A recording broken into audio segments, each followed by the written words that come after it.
Welcome back. The legal fight surrounding RFK Jr. and his 11th hour push to be removed from Wisconsin's ballot now threatening massive confusion for voters. This weekend, the first round of absentee ballots are in the hands of Wisconsin voters. The liberal-controlled state Supreme Court Friday agreeing to immediately take over the case and promising a decision, quote, as expeditiously as possible. Kennedy suspended his campaign and endorsed former President Donald Trump in August, but election officials say because he submitted nomination papers as an independent candidate, he cannot be removed.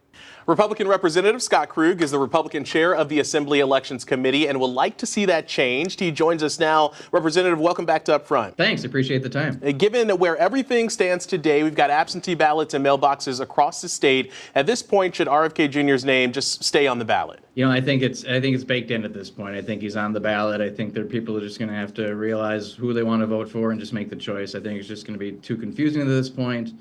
Originally, I thought, it was a common sense thing to let him off the ballot if he didn't want to be anymore. But Wisconsin election laws, everybody knows, is pretty wonky and a little weird. So it's a different process for people with nomination papers.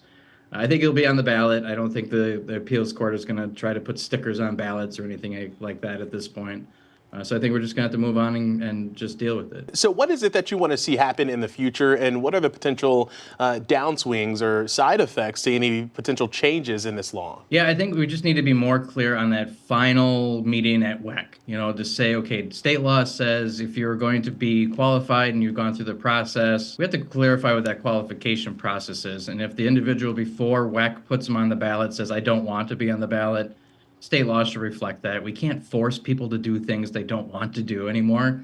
Even if they wanted to do them earlier, everybody has a right to change their mind. And I think you saw in the court case, they made a pretty strong First Amendment argument that it wasn't what he wanted to do anymore, and we kind of forced him into it. So that would be the change I would propose next session, is just saying, hey, before that final meeting with WEC, let's define what qualified means on the ballot, and that's part of it, is wanting to be on the ballot. Is that actual legislation you're going to draft, and you think that would need to be drafted to address this? Yeah, I think we definitely have to draft a piece of legislation and get it signed into law, just to make sure that it's very clear what that qualification process is meant to be. And I think the court case also brought up the fact that it was a separate but equal problem when it comes to election law for party candidates and independent candidates. So we might have to look at standardizing that process across the board for all candidates. Maybe it's nomination paper time for everybody.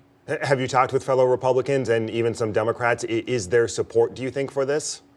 That is very in the beginning stages, yes. So not a lot of conversations on it yet, but just reaching out to folks that I keep in my inner circle, it sounds like they're open to conversations at least.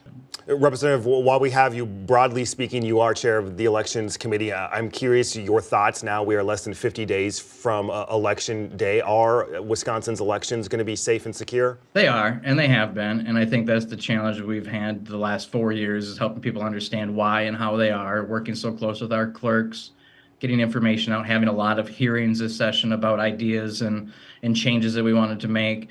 Not a ton of changes got signed into state law, but I think everybody's awareness of how our election process works and how their interactions with their clerks can be handled really gives me a lot of confidence going into this last stretch of the election cycle, that it's safe and secure, and that we can actually make sure that we have individuals accountable in our local municipalities that are running good elections. And just building that relationship this session with all of the clerks across the state has been really monumental in trying to help them understand, to get information back to the public. And it's been a really good relationship building session if it wasn't very big on policy change. A race to Election Day, more to come in the new year. Representative Scott Krug, chair of the Assembly Elections Committee. Representative, like always, thank you. Yeah, anytime, guys. Take care. Up next, state of the race.